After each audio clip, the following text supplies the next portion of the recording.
నమస్తే. మొత్తానికి BJP, BRS plan బట్టబయలైంది.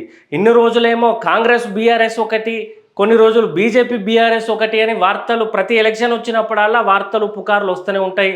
ఈసారి 2029 ఎలక్షన్ల వరకు అయితే బీజేపీ, బీఆర్ఎస్ కలవబోతున్నట్టు రాకేష్ రెడ్డి గారు నిన్న అసెంబ్లీ మీడియా చిట్ చాట్లో చెప్పడం జరిగింది.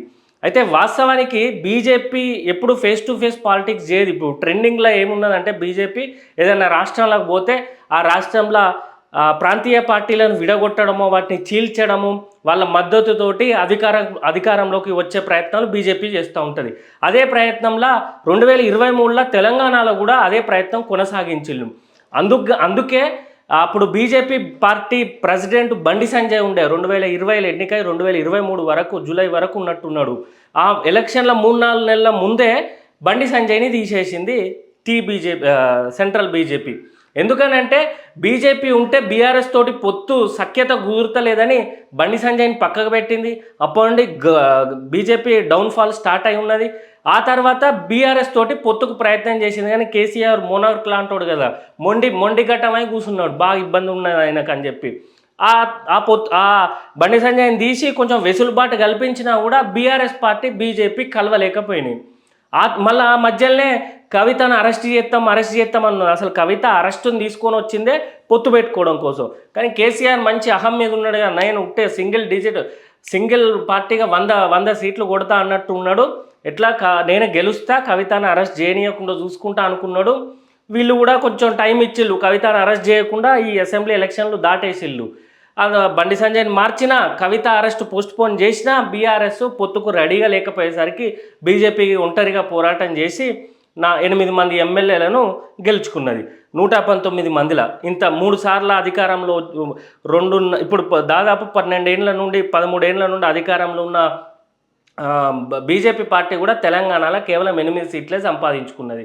ఆ తర్వాత మార్చ్ 2024 మార్చిలో కవితను అరెస్ట్ చేసిళ్ళు. ఇక పోయిన మైలేజ్ మళ్ళీ రప్పించుకోవడం కోసం ఆమెను అరెస్ట్ చేసిళ్ళు. మళ్ళీ ఎంపీ ఎలక్షన్లో కొంత 2 నెలలకే ఎంపీ ఎలక్షన్లు వచ్చినాయి, మేల ఫలితాలు వచ్చినాయి. 8 మంది ఎంపీలను కూడా గెలిచిళ్ళు. మొత్తానికి 8 మంది ఎమ్మెల్యేలను, 8 మంది ఎంపీలను తెలంగాణలో బీజేపీ దక్కించుకున్నది. ఇప్పుడు రాకేష్ రెడ్డి బయటికి చెప్పింది ఏంటంటే, పొత్తు పెట్టుకుంటే తప్పేంది, ఇప్పుడు ఒక కాలు బాగలేదు, మన కాలు బాగలేనప్పుడు వేరే ఒకరి సహాయంతో మనం నడుస్తాం కదా, అదేవిధంగా బీజేపీ, బీఆర్ఎస్ పార్టీ సహాయంతో 2029లో ఎలక్షన్లకు పోయి గెలిచి అధికారం సాధిస్తామని చెప్పిళ్ళు.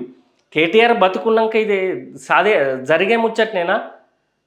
కేసీఆర్ బతుకున్నాక ఇది సాగే ముచ్చట్నేనా, జరిగే ముచ్చట్నేనా? బీజేపీ అంటే ఫుల్ కోపంతో ఉన్నాడు. సరే, బీజేపీతో పొత్తు కోసం ఇప్పుడు కేసీఆర్ అంటే కొంచెం పెద్ద మనిషి అయ్యాడు. కేటీఆర్కు అధికారంలోకి రావాలని అయితే ఉంటుంది. కేటీఆర్కు అవన్నీ ఉండయి, ఈగోలు అవన్నీ ఉండయి. నాకు సీటు కావాలి, ఆయనకి కేవలం డబ్బు, సీటు, పదవి ఇవే కావాలి కాబట్టి ఆయన ప్లాన్ చేస్తూ ఉంటాడేమో. ఎందుకంటే నాకు కనీసం ఉప ముఖ్యమంత్రి ఇస్తారు, లేకపోతే నేను ముఖ్యమంత్రి అయితే బీజేపీతో పొత్తు పెట్టుకుంటే బీజేపీ వాళ్ళకు ఉప ముఖ్యమంత్రి పదవి ఇస్తా అనేమో లెక్కలు రకరకాలు వేసుకుంటారు. రాజకీయంలో శాశ్వత శత్రువులు కానీ శాశ్వత మిత్రులు కానీ ఉండరు.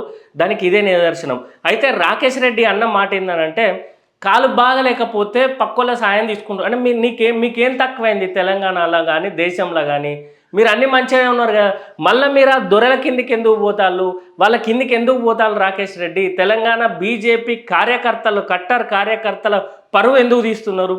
ఇప్పటికే దాదాపు 2017 నుండి ఈ మొన్నటి వరకు తెలంగాణ యువతంతా బీజేపీ సైడ్ వచ్చిళ్ళు. ప్రతి ఊరున శివాజీ విగ్రహం పెట్టుట్లా తెలంగాణ యువత మస్తు పార్టిసిపేట్ చేసిళ్ళు. వాళ్ళు బూత్ లెవెల్ అధ్యక్షులుగా వాళ్ళు పోటీ చేసిళ్ళు. మండల లెవెల్ వరకు వచ్చినాక వాళ్ళని మొత్తం తొక్కేసేసరికి తెలంగాణలో యువత ఎవ్వరు బీజేపీ పార్టీని నమ్మట్లేదు. నమ్మి కష్టపడి వాళ్ళ ఊర్లో దెబ్బలు తిని తట్టుకొని పార్టీని గెలిపించి పార్టీకి ఎక్కువ ఓట్లు వచ్చేటట్టు చేసిన కార్యకర్తలకు మీరు ఇబ్బంది పెట్టేసరికి వాళ్ళ లోపల నమ్మకం పోయింది. ఇంకా మా కాలు బాగాలేదు, బీఆర్ఎస్ వాళ్ళ కాలు మంచిగా ఉన్నది, వాళ్ళ సంఖ మంచిగా ఉన్నది అన్నట్టు సైడ్ పోతే బీజేపీకి తెలంగాణలో ఒక్క కార్యకర్త కూడా మిగిలాడు. మీ పరువు మీరు ఎందుకు తీసుకుంటున్నారు? మీ ఏదో డిసిప్లిన్గా అని చెప్పి కావాలని లొల్లి పెట్టి కళ్ళెం పెట్టుకునే రాజకీయాలు చేస్తే కార్యకర్తలకు దమ్ము ధైర్యం ఎట్లుంటుంది? కార్యకర్త వాళ్ళ గ్రామంలో వాళ్ళ మండలంలో కాలర్ ఎగరేసుకోవాలంటే మీరు కూడా అంత నిబద్ధతగా నియమంగా ఉండాలి. మీరు ఇక్కడ తెల్లారు ఒక ఇంట్లో రోజు ఇంకో ఇంట్లో ఉంటే కార్యకర్త గల్లీలో వాళ్ళు ఏం చెప్పుకుంటారు? మీకన్నా బీఆర్ఎస్ కార్యకర్తలు బలంగా ఉన్నారు కదా గ్రామాలల్లో. సో మళ్ళీ పొత్తు పెట్టుకుంటే బీజేపీ కార్యకర్తలకు దిక్కు మొక్కు లేకుండా పోతుంది. అది మీరు అర్థం చేసుకోవాలి. మొత్తానికి పోయినా మంచిది, ఎందుకంటే మిమ్మల్ని నమ్మరు. ఇప్పుడు ఇన్ని రోజులు బీఆర్ఎస్ కేసీఆర్ను చూసి ఆయన స్టేటస్లో ఆయన మన మాటకారితనం చూసి జనాలు అందరూ ఎగిరిళ్ళు మోసపోయిళ్ళు. బీజేపీని చూసి హిందుత్వం అన్నారు, శివాజీ విగ్రహం అన్నారు, యువతను చూసి నమ్మి మిమ్మల్ని గెలిపించి మళ్ళీ మోసపోయిళ్ళు. ఇప్పుడన్నా యువతకు అర్థమవుతుంది రాజకీయాలు ఈ పెద్ద పార్టీలతో పెట్టుకుంటే సబబు కాదు, వీళ్ళతో వద్దని మిమ్మల్ని వదిలేసి పీడ పోయిందని చెప్పుకొని మా విద్యార్థుల రాజకీయ పార్టీ బాట పట్టిళ్ళు యువత. వాళ్ళందరికీ మేము గ్యారంటీ ఇస్తున్నాం, విద్యార్థుల రాజకీయ పార్టీ చేరిన యువతకు బూత్ లెవెల్లో కానీ, మండల లెవెల్లో కానీ, జిల్లా లెవెల్లో కానీ, నియోజకవర్గాల లెవెల్లో కానీ ఎవరు ఏ పని విధానంలో ఫాస్ట్ ఉన్నారో వాళ్ళకు ఆ పదవులు అప్పచెప్పి వాళ్ళకు ఒక క్రెడిబిలిటీ ఇస్తాం. ఇది విద్యార్థుల రాజకీయ పార్టీ, ఇది యువతతోటి నిర్మించిన పార్టీ. బీఆర్ఎస్ పార్టీ కాంగ్రెస్ పార్టీకి అవకాశం ఇచ్చిళ్ళు, ఇంకా బీజేపీకి ఇచ్చి కూడా మోసపోకండి. మన విద్యార్థుల రాజకీయ పార్టీకి అవకాశం ఇస్తే సంపద మంచిగా ఉన్న తెలంగాణ, దాన్ని దుర్వినియోగం చేయకుండా ప్రతి పౌరుడికి ఉచిత విద్య, వైద్యం, కార్పొరేట్ హాస్పిటల్స్ ఏ విధంగా సేవలు అందిస్తాయో ఆ విధంగా ఉచితంగా పేద ప్రజలు, మధ్యతరగతి ప్రజలకు అందించడమే భాగంగా మేము పనిచేస్తున్నాం. కాబట్టి యువతకు మా మోటో నచ్చుతుంది, మా ఆబ్జెక్టివ్ నచ్చుతుంది. కాబట్టి వాళ్ళకు మంచి అవకాశాలు మా దగ్గర ఉన్నాయి. వాళ్ళు కూడా గల్లెత్తుకొని తిరగవచ్చు. ప్రతి ఇంట్లో ఈ సమస్య ఉన్నది కాబట్టి వాళ్ళు ఇంతకుముందు ఏ పార్టీలు ఉన్నా కూడా వాళ్ళు ఓటర్ దగ్గరికి పోయినప్పుడు, ప్రజల దగ్గరికి పోయినప్పుడు విద్యార్థుల రాజకీయ పార్టీ ఉద్దేశం చెప్తే ప్రజలు వీళ్ళని మెచ్చుకుంటారు. సో ఇంత మంచి విద్యార్థుల రాజకీయ పార్టీలో జాయిన్ కావాలి ప్రజలారా. ఇట్లా పార్టీలు మారి పొత్తులు పెట్టుకొని వాళ్ళ ఆబ్జెక్టివ్స్, మోటోస్, వాళ్ళ ఎజెండాలను పక్కన పెట్టి, వాళ్ళ ఇజాన్ని పక్కన పెట్టి చేసే పొలిటికల్ పార్టీలను నమ్మొద్దు.